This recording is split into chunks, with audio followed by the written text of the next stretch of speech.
guys, this is me, Malorian, and this is going to be another Warmachine 101. So in these ones here, I take your questions from the Mr. Malorian Facebook page, and I answer them.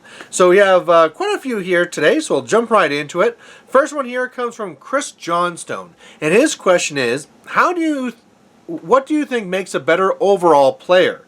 Faction jumping around a lot, or sticking to the same faction? Now, I find this is a very interesting one, and definitely one that people ask a lot, and it really changes according to how much experience you have in the actual game. Let's start from the beginning. If you are a brand new player to the game and you are asking this question, well, the answer is stick with the same faction. You're just at this point here trying to learn the rule set, and then once you get that, trying to learn the faction, and it really is too early to be jumping from faction to faction. I mean, really, you might be getting frustrated with a faction right now, but maybe it's just because you don't understand how one of the rules work. It's really would be a lot better to say, okay, first step, figure out what army looks cool to you, and then just get in there, start playing it, start learning the main rules, and dedicate. Say, I'm going to be playing this one faction for at least 6 months, at least, right? To really lock it down, learn the game, and learn the faction, and only then could you really fairly say, oh, I want to go and switch over there, right? So, I think that's really that first one there, where you really want to lock in. Now, once you get a little bit more experience, and it's like, okay, I know the game, I know my faction, but man, that circle just keeps on surprising me. Oh man, this looks kind of neat over here.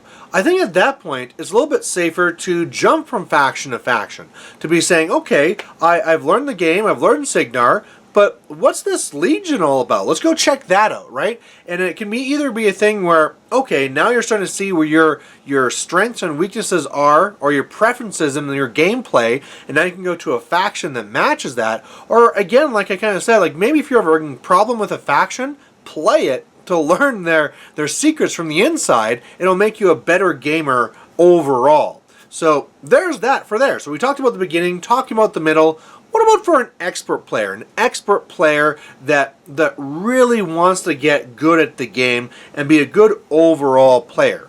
Well, I would say that if you want to really get good and be winning lots of games, you should be locking down to that one faction. Okay, you've learned it, you've now played till you found a faction that's really working for you. Now you need to stick that thing and play it over and over and over. It might not be a thing where jumping from faction to faction, at that point you're not even jumping from list to list. You have your one set of pairs there, I guess your two lists you're going to go with, and you're just going to play those all the time, and that's where you're really going to get mastery of the faction, and you're going to get extremely good.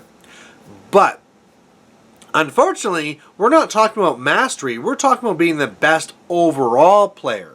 And even at this point here, to be the best overall, you're going to need to start playing different styles. Now, I think at this point, you don't need to be jumping from faction to faction. A lot of factions can be played in multiple different ways. And so, once you have that mastery, I think then you have to just keep on going, okay, these are my two lists. Play, mastered. Okay, this guy, go away. Bring in another one to this pair. Play. Okay, now I've mastered this, and I've learned this new type of way. Okay, now I'm going to take this one out, bring in a new caster. And again, and a repeat, but it's not so much needing to lead the faction, just making sure that you're forcing yourself to play different casters to the point of mastery that then you're becoming a best overall player. You're understanding how to play the mobile game, the melee game, the range game, the magic game, the scenario game, the assassination game, right? The death clock game. All these things have now been something that you've gone through and mastered, so that at this point, you can go in and really be able to say, okay, I'm going to take this list and I'm going to have enough experience that I can attack this from any way I want.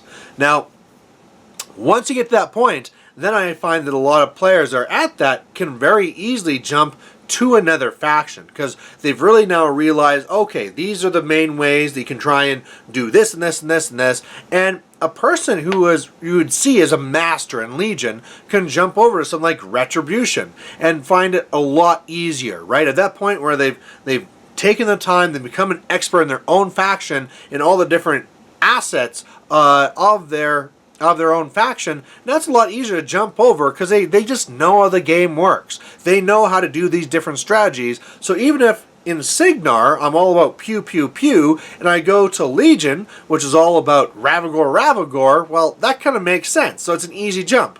Okay, what if I go from pew pew pew over to Scorn? It's all about smash your face in. Well, luckily, because of all those games I played with melee Haley 2 lists or Striker 2 lists, that knowledge then transfers over, and I can do that a lot better. So hopefully that answers your question, Chris. I mean, at the level you're at, I'm saying that you should probably do exactly what you're doing, that I know you're doing, which is exactly what I said, where you have your 2 casters, play them to your master, bring in another one, play to your master, bring in another. So there you go. We're now going to move on to the next one here, which is actually very, very interesting.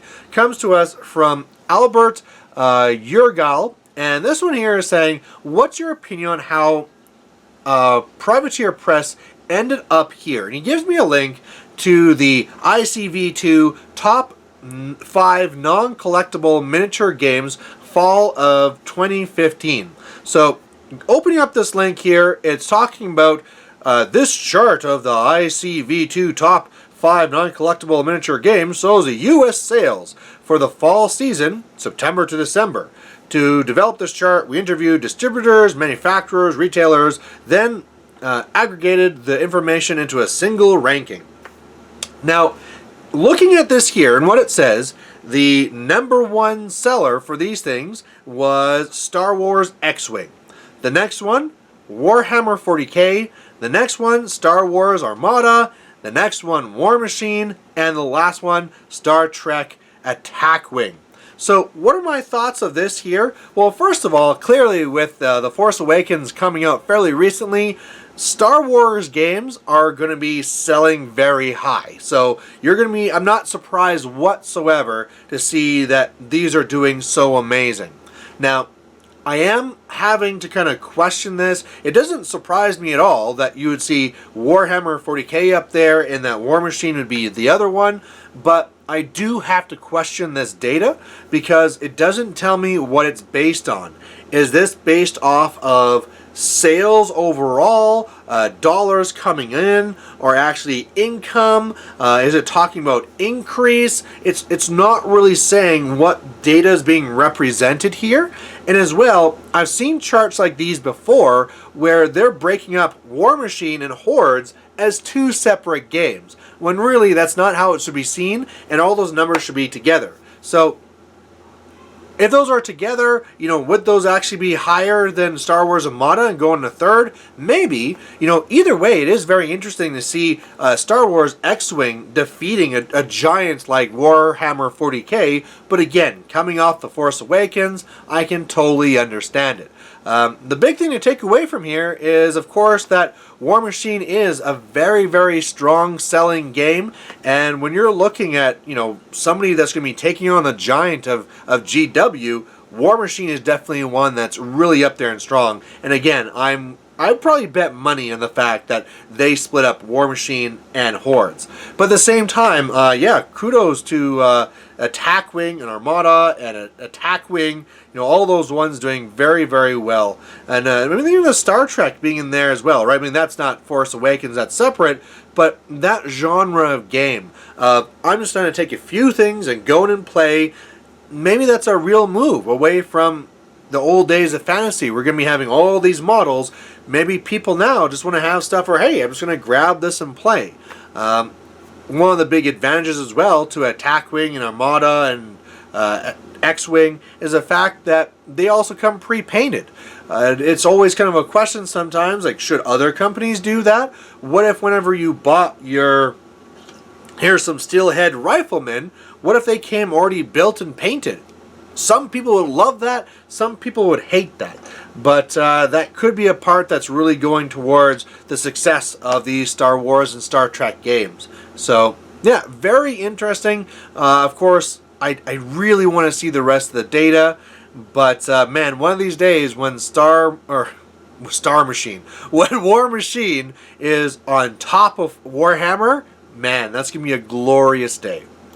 Alright, so moving on here, I have one from Stephen Hudson, And his says, coming from a Warhammer Fantasy background, you are probably familiar with comp scores in tournaments. Do you feel that this could be translated into Warmachine to deter people from taking popular model units in a certain faction? Example, yeah, the Mage Hunter Strike Force, Stormwalls, Banes, blah blah blah, and praise people for taking unused models or units. Now, for those who aren't familiar from the Warhammer Fantasy side, there would be a lot of time comps because, oh, this is this awesome build for this, you always take these best things, and then to try and combat that, sometimes there's so many different types of ways of comp, so many. Some would say, this is banned. Some would say, you can only take 2 of these 5. Other ones would say, this army is really weak, so they're going to get extra points to balance things out. Other ones are going to say, hey, each one of these choices are different points, and depending on the points you get, it's going to change your overall score, and that's going to be then applied as like a modifier to your overall score. So the harder the list you get, you're going to get a reduction basically, and you'll get a boost if you take a weaker army. Or even ones where it goes even more complicated and it's going to base that off your pairings and give you free points and stuff like this. There is so many different ways of comp.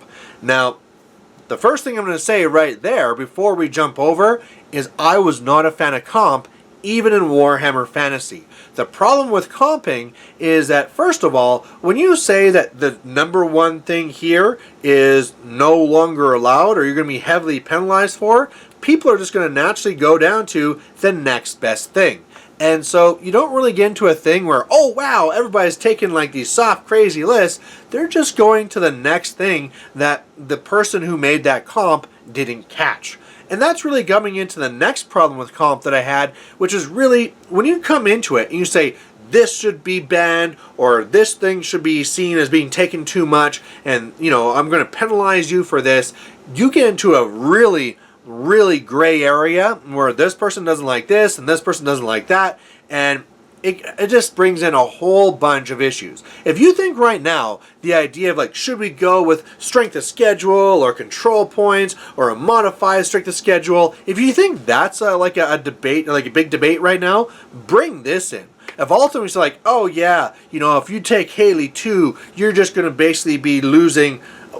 I mean, okay, now we're getting into translation. But let's say, for example, if you take Haley 2, you get 10 less points in your army. And if you take Kane 2, you take 5 less points in your army.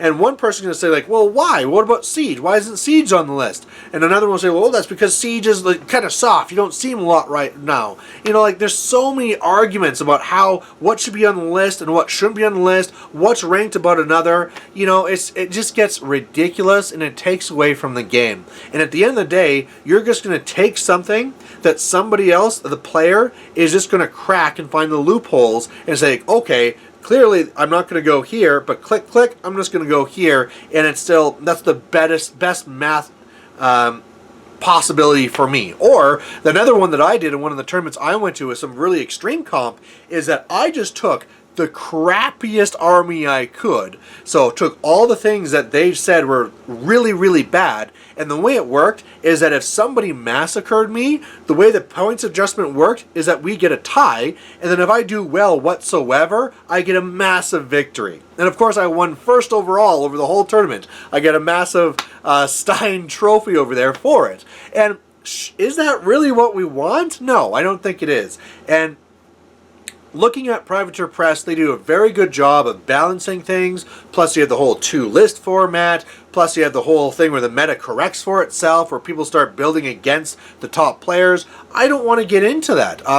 You could be doing things saying like, okay, out of, you know, Bane Knights, Bane Thralls, and Raiders, you can only take one of those things in your army, and you can only take it once. Or you could take something too, like, okay, every single time you take Bane Knights in your army, they're actually going to be costing 12 points instead, right? We're going to make this just. It's just, you can see right now, people are going to be raging on either side, and it's just not going to be good for the game. So, Steve, hopefully that answers your question. If you guys were thinking of doing that, probably don't. I really don't see it going over well. If you are in a meta where you're finding that people are getting frustrated because it's getting stagnant and people are taking the same things over and over and over, well, then maybe try something different, like running a Who's the Boss or something like that, right? Or make sure that you are doing, instead of doing a 2 list, do a 3 list. Do a 3 list, which is divide and conquer, forcing people to go to different things. That would go over a lot better than trying to get into this comp thing, because it is so messy and dirty, and I would just stay right away from that. Alright, next one here comes from Rafael Maj, who says, what's up? What's your next goal in terms of buying miniatures? Will we see new minion monster anytime soon? As far as purchases go, I'm sitting pretty good, especially now that I'm saying, hey, I'm going Signar and Mercs. I'm doing really well. I have recently bought steelheads in terms of, I got the Cav down here, I got the Rifleman. I also went and I got the deck gun for some Fiona love here.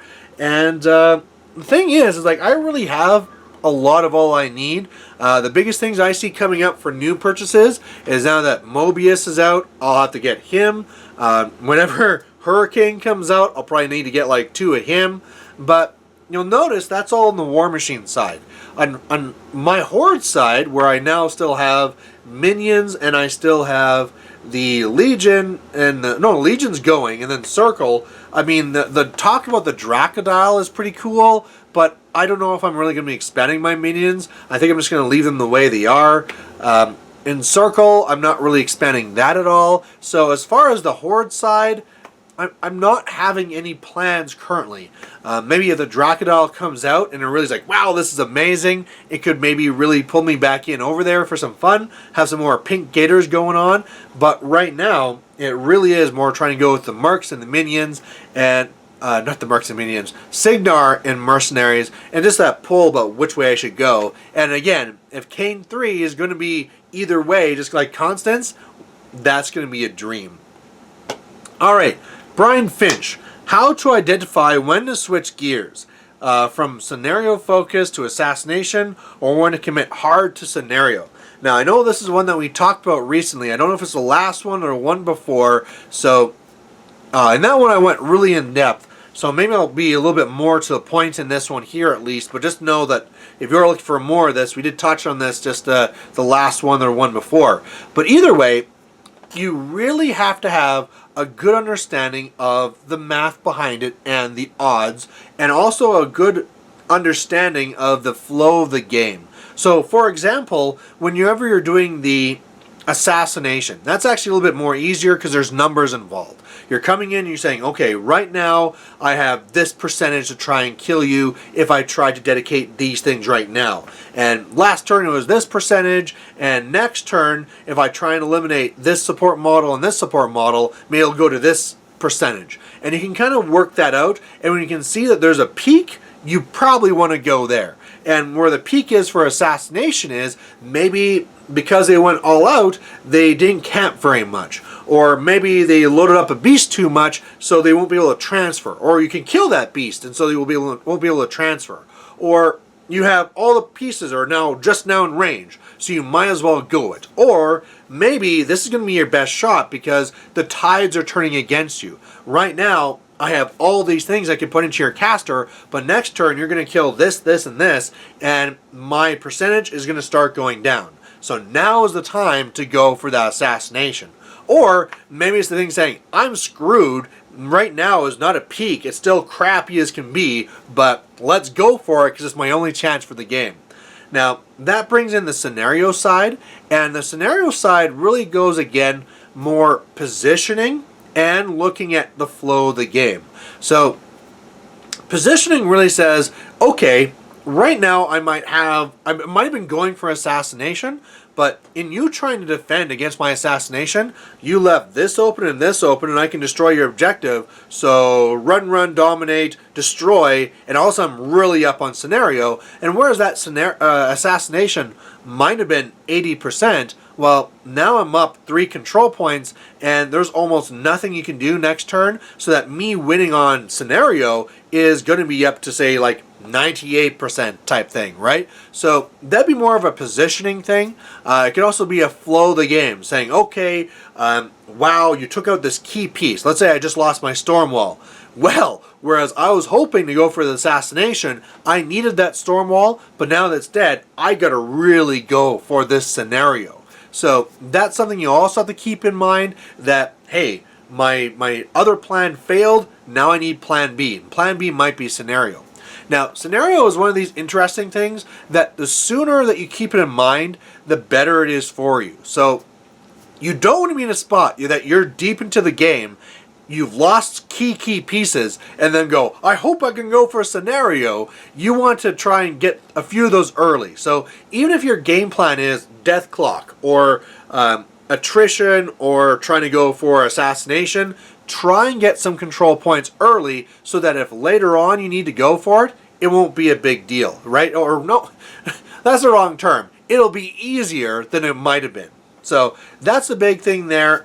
Again, I believe in a previous video, I spent like 15 minutes talking about just that one subject, so I'll leave it like that. But again, just in summary, it's more looking at your odds of assassination and realizing where you're at a peak, and with that too, also seeing that, be able to look forward and saying, okay, I'm going to be losing these pieces next turn, or he's going to be running to this piece of terrain next turn, and so as far as assassination goes, or scenario, I need to jump on this now. Alright, Mark Howard, what are things to keep in mind when playing against a Warmachine army as opposed to a Hordes army? Well, the first thing there to keep in mind is the general build. So a Warmachine army typically has 1 jack or 2 and then a lot more infantry. Whereas a Hordes army usually has a lot of beasts and then maybe no infantry or just a very little amount. That's general terms, but generally what that means then is that instead of needing something that will really have a lot of high strength to take out these big beasts, you need something that can take out a lot more infantry. So you need to have a lot more shots as opposed to more high quality attacks. You want things that have like Electro Leaps or Chain Lightning or AoEs as opposed to one big strong defender shot type thing, right? So there's one thing to be thinking about in those matches. Yeah, and that's a clear one of saying like Legion versus Crix. Crix will have lots and lots of guys, and in Legion they'll have some very strong beasts. So there's the first part. The second part is to think about how they can actually extend their force. So in Hordes, they can send out their beasts and they can do a lot of work very quick. Over on the Warmachine side, you can give 3 focus, but you're kind of limited how much pressure you can give to a single area at one time. So just realize that if on the Horde side, they can really jump in and be like, bang, bang, bang, my 4 heavies just killed out your 3 heavies. What are you going to do? Whereas on the other side, they basically can just go in and like maybe take out 1 and that's it. Also realize the idea of trying to kill these heavies. When you're trying to kill a jack, if you cripple its cortex or its main weapon, it's a big, big, big deal. On the Horde side, if you go and you destroy, like, oh, I took out your spirit, well, that's cute, but they can heal that there. So, of course, on the Warmachine side, there can be mechanics, but for the most part, if you don't kill a beast, it's still 100% effective. On the Warmachine side, if they get lucky and they take out a gun or something, it's a real nasty thing to happen. Now let's talk about the casters. Warmachine, you normally have lots of spells and you have your focus that'll come back every turn. So they usually have a lot more powerful spells, usually a more powerful feat, but it's only based on this focus, and they need this focus for the armor. So as they cast more of these awesome spells, their armor goes down and down and down and down, and you can really go for those assassinations where if I can get in that one strong hit, if I can just get that one spike in the dice, you're dead. On the Horde side, you usually have fewer spells. You might have more animuses, but they're usually holding on to more because they can transfer it away. So if I get hit with that big huge spike, wow, that was really nasty. Okay, there you go, Ravagore. You can have that one over there. And so when it comes to trying to kill these casters, Warmachine, you need to have spikes. You need to have something that's big, gets over the armor, and does lots of damage. On the Horde side, you need things that are going to be more attacks, and just pick. Sure, you want to transfer 3 damage? Go ahead. Pick, and that's going to be the way you're going to take them down. So, yeah, that's probably it in a nutshell. Warmachine will have more infantry, Hordes will have more beasts, Jacks are easier to cripple, beasts could just be healed up. Beasts can really do a lot of damage all in one turn because they can just go hot and use fury all over the place, whereas there's only so much the Warmachine can do. But on the Warmachine side, they're going to have stronger spells, stronger feats, and later in the game too, we should also say that you can almost just like tank with them, right? I'm going to camp everything and you're not going to kill me, whereas on the Horde side, if you kill their beasts and so they have no one to transfer for and nowhere to get in more fury, that's a big problem for them. So that's another thing you should talk about too, is that if you're ever fighting a Warmachine caster, not a Warmachine, if you're ever fighting a Horde's Warlock and you're trying to assassinate them, go for the beasts first. Try and kill the transfers, try and make it so that if they want to have fury, they have to start cutting themselves and losing health to get fury. That's going to be the best way to go about it. Alright, next one up here comes from Bob Smith, and he says, what faction runs Jacks or Beast the best? Now that's kind of a hard one to talk about because a lot of different factions can play in a lot of different ways. But I think for the Warmachine side, it's a little bit easier, where I'd have to say that Convergence probably does it best. The way that one Jack can induct to another one makes them very focused, effective. They have like things like the Prime Axiom are great Jacks. They can really rely on those Jacks to do a lot of work. At the same time, they're still going to want infantry, but they definitely can run a lot of Jacks very well. Now, you didn't say here where it'd be a lot or just, one key one. It just said which one runs them best. So if there's lots, they can do very well, but at the same time, somebody like Haley 3 can be running lots of Jacks as well. Darius loves Jacks very well. Somebody like Harbinger has lots of focus and can run lots of Jacks. So to take those, like, they all do it in different ways, right? Some of them do it by having lots of focus. Some of them do it by having great spells. Some of them have it by the other tricks they have, like Darius's feat. So to try and say which one does it best really depends on what you're actually looking for. Now, I'd have to say, though, if I was looking at all Warmachine and try and say what's the one faction I am usually more worried about seeing Jacks in, it's going to be Cygnar. And the reason for that is because, first of all, Stormwall is awesome. It's a great Jack.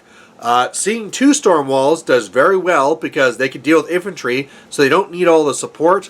And you're in a faction that has great feats that can protect them, be you Striker 1 or Haley 2, and you're in a faction that have Arcane Shield. So, out of all of them, if I'm looking at the one that I'd be most scared of, that's probably then defined as the best, it's probably Cygnar.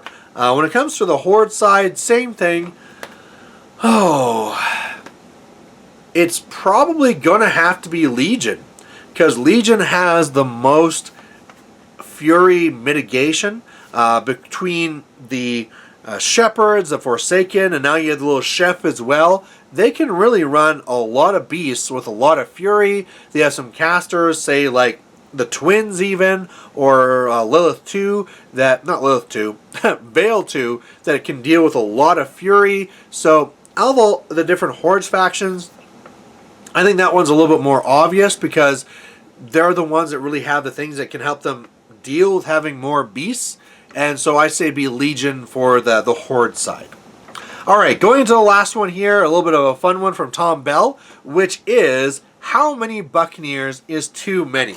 Now, this is probably obviously talking about my Buccaneer Brigade, and I mean, you could be running up to 18 Buccaneers. Mathematically, that's the most you could be having, and it would be hilarious. And, it could work. It could work. It's all about what you're facing. So, my reason why I scaled them back is that if they ever gain anything into the zone, you have to be able to kill it. So, that's where I added things like the Galleon, or I tried going with Kayazi, right? So I started cutting those back.